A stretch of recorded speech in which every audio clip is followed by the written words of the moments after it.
नमस्कार। Campus house of education YouTube channel में आपका स्वागत है। आज हम लोग मध्य अटलांटिक कटक अर्थात मिड अटलांटिक रिज के बारे में पढ़ेंगे, लेकिन इसे समझने के पहले प्लेट टेक्टोनिक के बारे में थोड़ा जानना होगा। आइए हम लोग प्लेट टेक्टोनिक के बारे में पहले समझते हैं।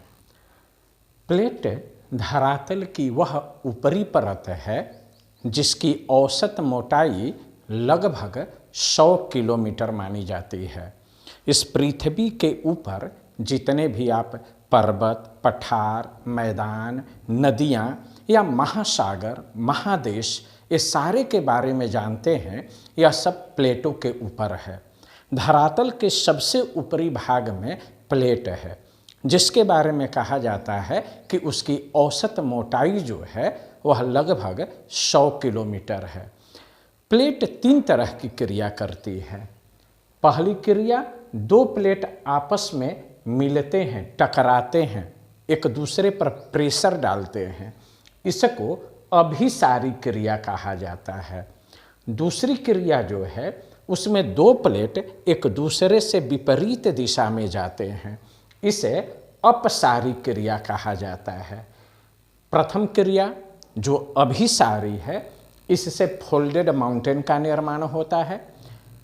दूसरी जो है जिसमें अपसारी, जो 2 प्लेट एक दूसरे से विपरीत दिशा में जाते हैं, इससे ज्वालामुखी पठार, ज्वालामुखी पर्वत और रिज का निर्माण होता है, मध्य महासागरीय कटक का निर्माण होता है। और तीसरी क्रिया जो है वो संरक्षी, इसमें न तो 2 प्लेट एक दूसरे पर प्रेशर डालते हैं और ना ही एक दूसरे से विपरीत दिशा में जाते हैं, बल्कि एक दूसरे पर रगड़ करते हैं। और इस रगड़, इस घर्षण के कारण अर्थक्वेक, वोल्केनो, लैंडस्लाइड, हिमस्खलन इत्यादि आते हैं, जो इस चित्र के माध्यम से आप समझ सकते हैं। लेकिन यहाँ पर जो मध्य अटलांटिक कटक या महासागरीय कटक जो आज का टॉपिक है, इसको समझने के लिए यह अपसारी क्रिया जानना होगा। अपसारी क्रिया में 2 प्लेट एक दूसरे से विपरीत दिशा में जाते हैं, जैसा कि इस चित्र में है। ये दोनों प्लेट जो है एक दूसरे से विपरीत दिशा की ओर गमन कर रहा है, गतिशीलता है। जब 2 प्लेट एक दूसरे से विपरीत दिशा में जाते हैं तो यहाँ 2 परिस्थितियाँ उत्पन्न होती है। पहली परिस्थिति, ये पहली क्या है कि दोनों प्लेट के बीच में कम छिद्र होता है, कम दरार होता है। ऐसी स्थिति में जो धरातल के अंदर मैग्मा है, ये काफ़ी ऊंचाई तक जाता है, फिर नीचे गिरता है। इस परिस्थिति में ज्वालामुखी पर्वत का निर्माण होता है। लेकिन दूसरी परिस्थिति क्या है, 2 प्लेटों के बीच में स्पेस ज़्यादा है, इसको केंद्रीय उद्भेदन कहते हैं, इसको दरारी उद्भेदन कहते हैं। और इसमें पृथ्वी के अंदर जो पिघले हुए मैग्मा हैं, ये बाहर निकलते तो हैं लेकिन बहुत अधिक ऊंचाई पर नहीं जाते हैं, बल्कि यह अगल बगल जमा हो जाते हैं। इससे बाद में ज्वालामुखी पठार का निर्माण होता है और महासागरीय क्षेत्रों में यही महासागरीय कटक कहलाता है। महासागरीय कटक का निर्माण किससे होता है? प्लेट टेक्टोनिक के अपसारी क्रिया के फलस्वरूप होता है। इसके नीचे से क्या, मैग्मा निकलता है और मैग्मा में आयरन की उपस्थिति होती है। मैग्मा में आयरन की उपस्थिति वो धरातल के ऊपर आ रहा है, अर्थात इसमें बैसाल्टिक चट्टानों की प्रधानता है। तो हम ऐसा कह सकते हैं कि मध्य महासागरीय कटक प्लेट टेक्टोनिक के अपसारी क्रिया के फलस्वरूप बनते हैं, जिसमें बैसाल्टिक चट्टानों की प्रधानता होती है। प्रशांत महासागर, अटलांटिक महासागर और हिंद महासागर, इन तीनों ही महासागरों में यह रिज पाया जाता है। लेकिन सर्वाधिक रीज तीनों ही महासागर में अटलांटिक महासागर में है। विश्व की सबसे लंबी जो महासागरीय कटक है वह अटलांटिक महासागर में है। तो अब हम लोग मध्य अटलांटिक कटक पर चर्चा करेंगे जो इस चित्र से स्पष्ट होगा। मध्य अटलांटिक कटक या मिड अटलांटिक रीज, इसके बारे में अब हम लोग चर्चा करेंगे। मध्य अटलांटिक कटक उत्तर में आइसलैंड और यहीं पर स्कॉटलैंड है। उत्तर में आइसलैंड या स्कॉटलैंड से लेकर दक्षिण में बोवेट आइलैंड तक विस्तृत है। इस कटक के बारे में कहा जाता है कि इसकी लंबाई 14,400 किलोमीटर है। हालांकि लूसेंट में या प्रोफेसर सविंदर सिंह का जो फिजिकल ज्योग्राफी है उसमें इसकी लंबाई 14,000 किलोमीटर है, लेकिन 14,400 किलोमीटर इसकी लंबाई है और इसकी हाइट जो है वह 4,000 मीटर है। हम इसको ऐसे कह सकते हैं कि मध्य अटलांटिक कटक उत्तर में आइसलैंड से लेकर दक्षिण में बोवेट द्वीप तक अंग्रेजी के एस अक्षर में विस्तृत है। आप जब देखेंगे इसको तो यहाँ अंग्रेजी का एस अक्षर यह उभरा हुआ है, बना हुआ है। ये जो कटक है इसको दो भाग में बांट दिया गया।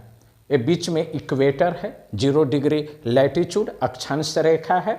0 डिग्री के उत्तर में नॉर्थ में इसे डॉल्फिन कटक कहा जाता है और 0 डिग्री के दक्षिण में इसे चैलेंजर रीज कहा जाता है। Dolphin Cuttack, challenger Cuttack. और यह डॉल्फिन कटक जो है ये भी कई भागों में विस्तृत है।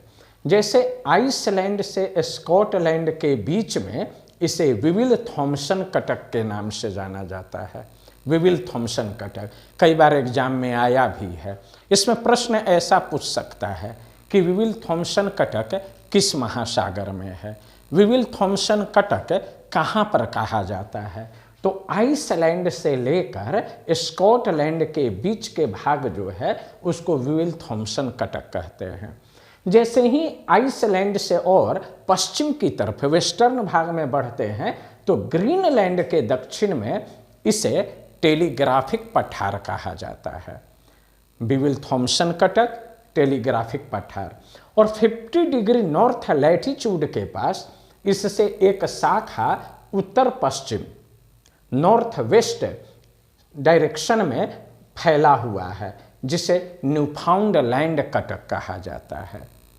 जब हम इक्वेटर के पास आते हैं तो इससे दोनों साइड में, दोनों दिशा में एक एक उभार है, एक एक कटक है।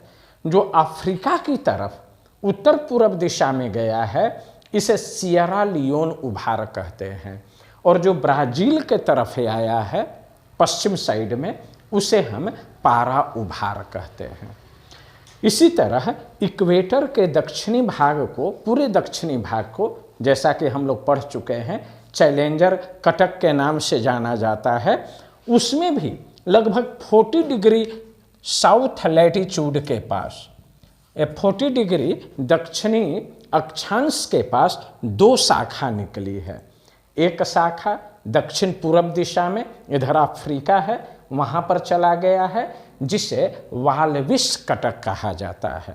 और दूसरी शाखा साउथ अमेरिका की तरफ आया है जिसे रायो ग्रैंडी कटक कहते हैं। प्रश्न इसमें दो तरह से पूछेंगे। एक तो यह पूछेगा कि मिड अटलांटिक कटक की लंबाई कितनी है, इसकी ऊंचाई कितनी है और इसमें कौन कौन से कटक है। तो एक तो यह याद रखना है। दूसरा कि किस देश के पास कौन सा है, आइसलैंड के निकट या ग्रीनलैंड के दक्षिण में कौन सी कटक है, ये याद रखना है। तो निष्कर्षतः हम यह कह सकते हैं कि महासागरीय कटक प्लेट टेक्टोनिक के अपसारी क्रिया के फलस्वरूप बनता है। इसमें बैसाल्टिक चट्टानों की प्रधानता होती है। चूंकि बेसाल्टिक चट्टान है तो निश्चित रूप से इसमें आयरन की उपस्थिति होगी। इसकी लंबाई 14,400 किलोमीटर है और हाइट 4,000 मीटर है। यह अंग्रेजी के एस अक्षर में विस्तृत है। अटलांटिक महासागर में यह है और इक्वेटर के नॉर्थ में इसे डॉल्फिन उभार और साउथ में इसे चैलेंजर उभार कहा जाता है। स्कॉटलैंड और आइसलैंड के बीच इसे विबिल थॉम्सन कटक कहते हैं। ग्रीनलैंड के दक्षिण में इसे टेलीग्राफिक पठार कहते हैं और उत्तरी भाग में ही 50 डिग्री नॉर्थ लैटिट्यूड के पास न्यूफाउंडलैंड उभार है। इक्वेटर के पास अफ्रीका के तरफ सियरा लियोन उभार और ब्राज़ील के तरफ पारा उभार है। इसी तरह दक्षिणी भाग में, दक्षिणी गोलार्ध में, दक्षिणी अटलांटिक में इसे बालविस कटक कहते हैं जो अफ्रीका की तरफ गया है, और जो साउथ अमेरिका के तरफ आया है इसे रायो ग्रैंडी उभार कहा जाता है। तीनों ही महासागरों में अर्थात प्रशांत, अटलांटिक और हिंद महासागर में सबसे ज़्यादा जो कटक है, रीज है, वह अटलांटिक महासागर में है। इसके बाद हिंद महासागर में है। अगले वीडियो में हिंद महासागर के महत्वपूर्ण कटक के बारे में बतलाएंगे और उसमें एक प्रश्न आया था बीपीएससी में कि इंडियन रीज या इंडियन कटक कहाँ है, 90 डिग्री ईस्ट कटक कहाँ है। बीपीएससी में यह प्रश्न आया है। आप 3-4 साल पहले का प्रीवियस क्वेश्चन निकाल कर देखेंगे कि 90 डिग्री ईस्ट कटक कहाँ है, और अपने समय के यह सबसे टफ क्वेश्चन माना जाता था। अगले वीडियो में इंडियन ओशन के प्रमुख कटक के बारे में बतलाएंगे। बहुत बहुत धन्यवाद।